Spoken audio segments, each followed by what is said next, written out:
Στις περισσότερες κοινωνίες που το φαγητό περισσεύει, υπολογίζεται ότι πάνω από τα 2/3 του πληθυσμού είναι υπέρβαροι ή παχύσαρκοι. Αυτό φυσικά σημαίνει ότι η προσπάθεια να χάσει κάποιος βάρος είναι πάντα για καλό. Είναι πραγματικότητα αυτό? Υπάρχουν περιπτώσεις που η απώλεια βάρους είναι κάτι κακό και επικίνδυνο? Υπάρχει μια περίπτωση που η απώλεια βάρους όχι απλά είναι επικίνδυνη, αλλά είναι επικίνδυνη όχι για το άτομο που κάνει δίαιτα, αλλά για το πιο πολύτιμο πλάσμα στη ζωή του. Πάμε να δούμε πότε συμβαίνει αυτό. Σήμερα θα μιλήσουμε για τις τοξίνες. Τοξίνη είναι οτιδήποτε υπάρχει στον οργανισμό περισσότερο από όσο είναι αναγκαίο ή από όσο είναι χρήσιμο. Κάποια χημικά συστατικά, για να ταξινομηθούν ως τοξίνες, πρέπει η ποσότητά τους στον οργανισμό να είναι εξωφρενικά μεγάλη, όπως για παράδειγμα κάποιες βιταμίνες. Ενώ άλλες ουσίες δημιουργούν προβλήματα στη λειτουργία του οργανισμού ακόμα και όταν είναι σε ελάχιστες ποσότητες, όπως είναι οι διοξίνες και τα βαρέα μέταλλα. Ακόμα και το νερό, εάν χορηγηθεί στον οργανισμό σε μεγάλες ποσότητες, μπορεί να οδηγήσει σε θάνατο. Αν για παράδειγμα κάποιος αρχίσει και πίνει νερό σε εξωφρενικά μεγάλες ποσότητες, είναι σίγουρο ότι θα εξαντληθούν κάποια μέταλλα και ιχνοστοιχεία από τον οργανισμό και αυτό θα οδηγήσει σε διαταραχές της λειτουργίας της καρδιάς. Και σε ακραίες περιπτώσεις ακόμα και θάνατο. Εδώ ισχύει αυτό που έχουμε πει. Η δόση κάνει το δηλητήριο. Παρ' όλα αυτά, όταν αναφερόμαστε σε τοξίνες, τυπικά αναφερόμαστε σε ουσίες που δημιουργούν πρόβλημα στην υγεία του οργανισμού σε μικρές ποσότητες και δεν εννοούμε ούτε το νερό ούτε τις βιταμίνες.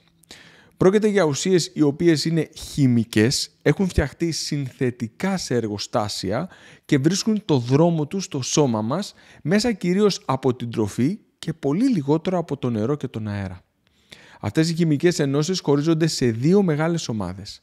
Τις ουσίες που αραιώνονται στο νερό, όπως η ζάχαρη και το αλάτι, που τις λέμε υδατοδιαλυτές, και τις ουσίες που διαλύονται στο λάδι, όπως τα έλαια και το λίπος, και τις ονομάζουμε λιποδιαλυτές. Οι υδατοδιαλυτές τοξίνες σε γενικές γραμμές αποβάλλονται εύκολα από το σώμα, κυρίως από τα νεφρά, και δεν συσσωρεύονται. Η βλάβη που προκαλούν αφορά μόνο τη στιγμή της έκθεσης και λίγες μέρες μετά. Όμως τα πράγματα είναι πολύπλοκα όσο αφορά τις λιποδιαλυτές τοξίνες, τις τοξίνες δηλαδή που διαλύονται στο λίπος μας. Όταν καταναλώνουμε μέσα από τη διατροφή μας αυτές τις τοξίνες, αυτές αποθηκεύονται στο λίπος. Αυτό είναι ωφέλιμο αρχικά, γιατί μας προστατεύει από την άμεση έκθεση σε μεγάλη ποσότητα τοξινών. Από την άλλη, όταν θα χάσουμε λίπος και μάλιστα απότομα και σε μεγάλη ποσότητα, αυτές οι τοξίνες θα απελευθερωθούν και μπορεί να δημιουργήσουν μεγάλο πρόβλημα στην υγεία μας. Αυτός είναι ένας από τους λόγους που κανείς δεν πρέπει να χάνει λίπος απότομα, γιατί θέτει την υγεία του σε σημαντικούς κινδύνους, αν και δεν είναι ο μόνος.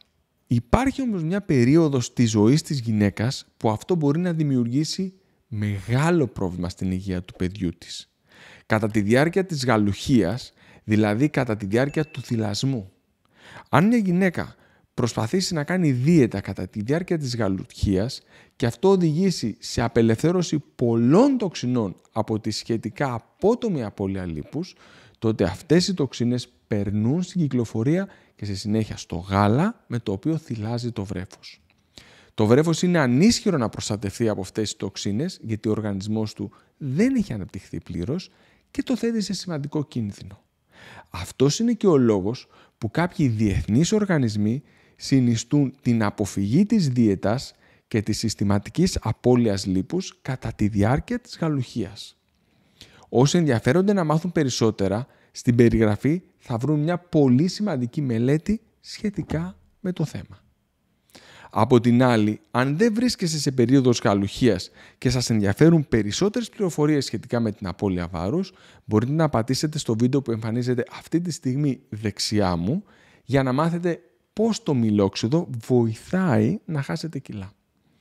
Τέλος, σας θυμίζω ότι πατώντας το κουμπί μου αρέσει και κοινοποιώντας αυτό το βίντεο με βοηθάτε πάρα πολύ. Ευχαριστώ πολύ.